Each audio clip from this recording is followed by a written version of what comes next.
नमस्कार, मैं हूं दीपक चौरसिया। लॉकडाउन के दौरान हम समाज के अलग अलग क्षेत्र की हस्तियों से आपको मिलवा रहे हैं और इसी कड़ी में हम मिलवाने जा रहे हैं आपको देश की सबसे कम उम्र की, देश की नहीं कहूंगा, दुनिया की सबसे कम उम्र की पॉप सिंगर सेंसेशन ध्वनि भानुशाली से, जिनके गाने वास्ते ने एक वर्ल्ड रिकॉर्ड बनाया है। 75 करोड़ बार देखा गया है। 2019 में वास्ते टॉप 10 गाने, दुनिया के टॉप 10 गानों में इकलौता गाना था जो भारत से था। ध्वनि हमारे साथ जुड़ गई हैं। ध्वनि, आपने 22 तारीख को ही अपना जन्मदिन मनाया है। कौन सा मनाया नहीं बताऊंगा, लेकिन ये जरूर कहूंगा कि आप बिल्कुल अभी छोटी सी बच्ची हैं। मुझे लगता है शायद आप कॉलेज में पढ़ ही रही होंगी अभी। मुझे सबसे पहले आपसे बात करूं और वास्ते मेरे मुंह पे ना आए, ऐसा नहीं हो सकता, तो वास्ते से ही शुरुआत कर दीजिए।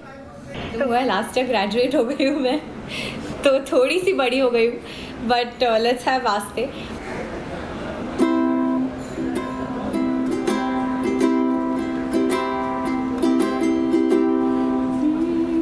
वास्ते जावे तू, मैं गवाही ना भी तू, किस्मतों का लिखा मोड़ तू।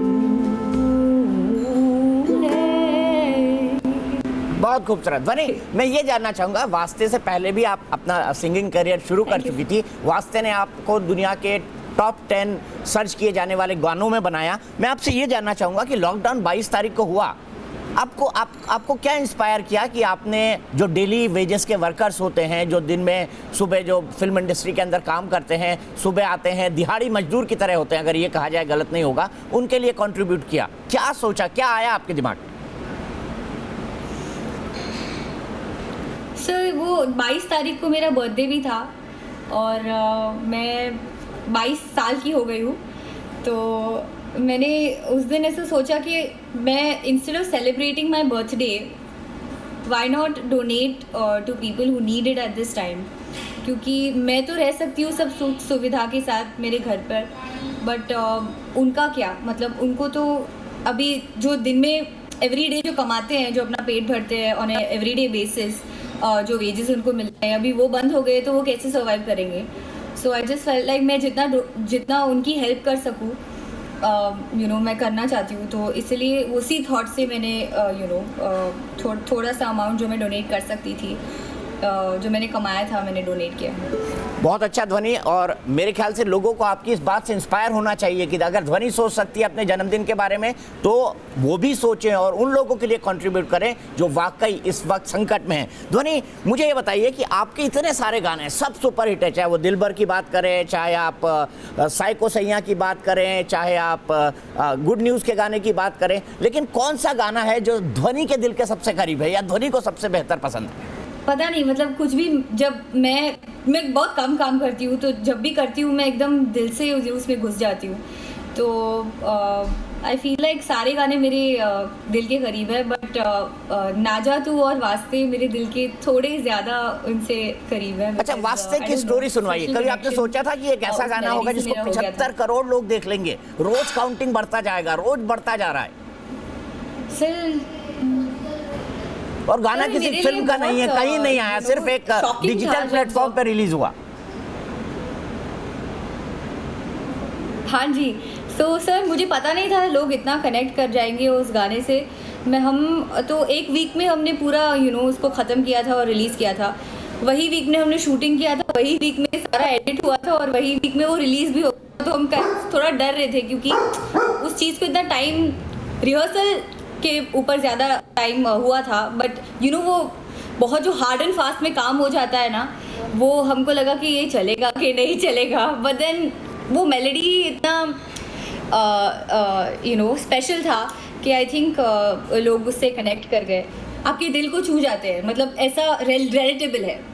बिल्कुल बिल्कुल बिल्कुल, इसलिए शायद बिल्कुल सही कहा आप। बड़ी छोटी, बहुत बड़ा सरप्राइज था हमारे लिए, मेरे से किसी ने नहीं सोचा था। छोटी उम्र से स्टारडम देख रही हैं, एम्बेरस होती है कभी अपने फैंस के बीच में कार्यक्रम करते हुए? आपके लिए सबसे खुशी का मोमेंट कौन था इस दौरान, जब वास्ते सुपर हिट हो गया उसके बाद? सर, वास्ते सुपर हिट हो गया उसके बाद मैंने नाजा के बाद मैंने अभी शोज चालू किए। सो आई थिंक मेरे लिए सबसे स्पेशल मोमेंट होता है जब मैं स्टेज पे होती हूँ और मैं परफॉर्म कर रही होती हूँ। आई फील लाइक मुझे ऐसा नहीं लगता है कि वो मेरे फैंस हैं, वो मुझे यहाँ सुनने आए, मुझे ऐसा लगता है मेरे दोस्त है और हम तो मुझे बहुत अच्छा लगता है, मुझे बहुत स्पेशल फील होता है जब मैं स्टेज पर होती हूँ और लोग मेरा नाम चिल्ला रहे होते हैं, मेरे साथ गा रहे होते हैं। I feel like that's the most special moment of my life after wash. मैं आपसे पूछूंगा कि लॉकडाउन में आप समोसे खा रही हैं कि नहीं, क्योंकि समोसे की चीटिंग आप बहुत करती हैं, मैं उसके बारे में आऊंगा, लेकिन उससे पहले मैं चाहता हूँ कि आप जॉन इब्राहिम और नूरा फतेही का गाना दिलबर सुना दें हमें। हाँ जी सर।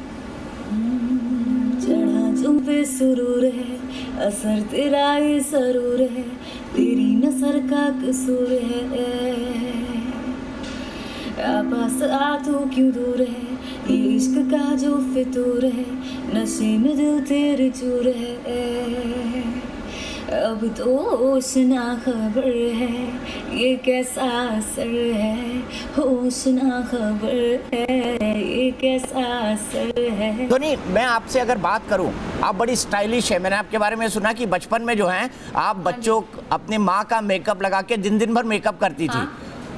ये सच है क्या? हाँ, मुझे याद है।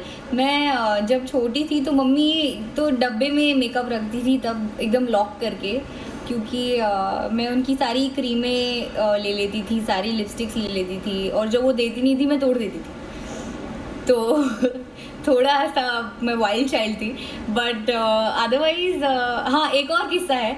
मैं जो वो क्रीम यूज़ करती थी फेस पे, मुझे ऐसा लगता था मैं भी यूज़ करूँ, क्योंकि आई डोंट नो, कुछ पता नहीं, थोड़ी फिनिकी दिमाग की थी मैं।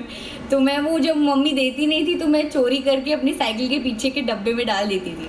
तो एक बार क्या हुआ, मम्मी ने पापा से कहा कि मेरी क्रीमी चोरी कौन कर रहा है, मुझे पता नहीं कहाँ जा रही है।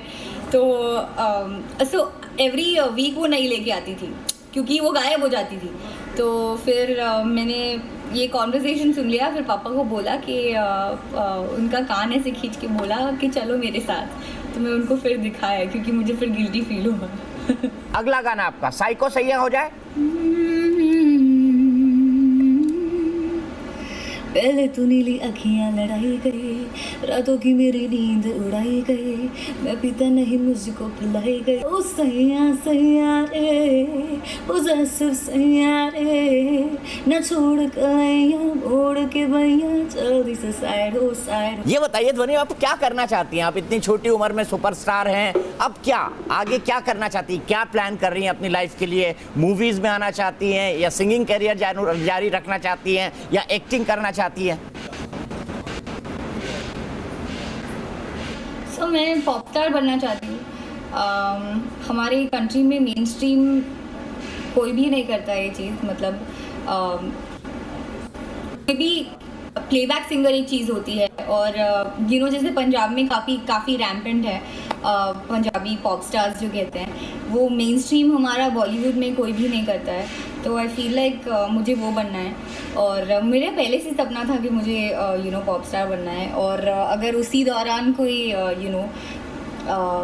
फिल्म अगर मैं कर पाऊँ तो मुझे कोई आपत्ति नहीं होगी उसमें। I just want to keep telling my story in terms of my songs, and बाकी तो एक दो फिल्म अगर मुझे अच्छी लगी इन टर्म्स ऑफ स्क्रिप्ट और स्टोरी, तो आई डू इट। बचपन में कौन कौन से गाने गुनगुनाते हुए बड़ी हुई हैं आप?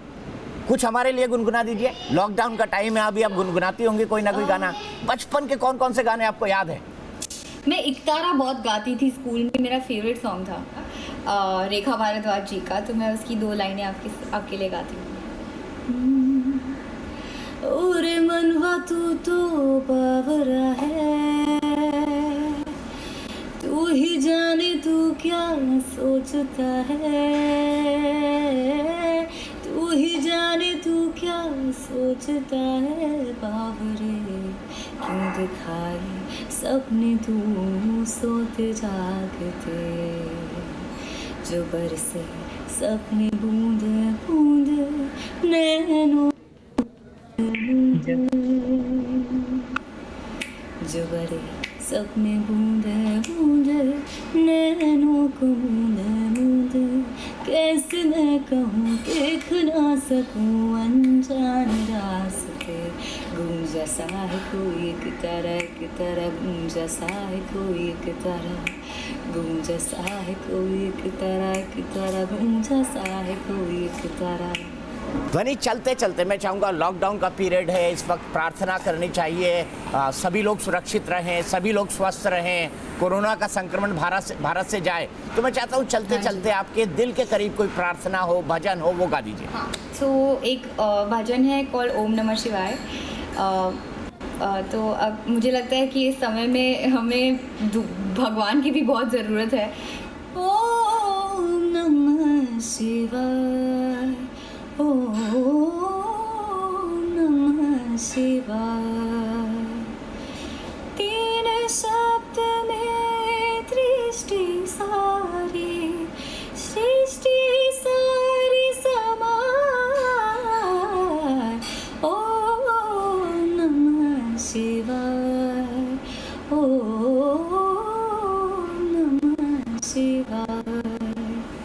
सो आई जस्ट फील लाइक हमें शिव जी को याद करना चाहिए एट दिस टाइम, क्योंकि बहुत लोग इससे अफेक्ट हो रहे हैं। चलिए ध्वनि, आप हमसे जुड़ी, हमसे बातचीत की, इसके लिए बहुत बहुत शुक्रिया। उम्मीद करते हैं भगवान सबको स्वस्थ रखेगा, मस्त रखेगा और इसी तरह आप हमारा मनोरंजन करती रहेंगी। भगवान करे आपकी हर ख्वाहिश पूरी हो, देशवासियों की ये ख्वाहिश पूरी हो कि कोरोना भारत से जल्दी भागे। तो हमारा यही नारा है, गो कोरोना गो। ध्वनि का बहुत बहुत धन्यवाद। न्यूज़ नेशन एक ऐसा चैनल है जहाँ पर खबरों का सिलसिला कभी नहीं थमता।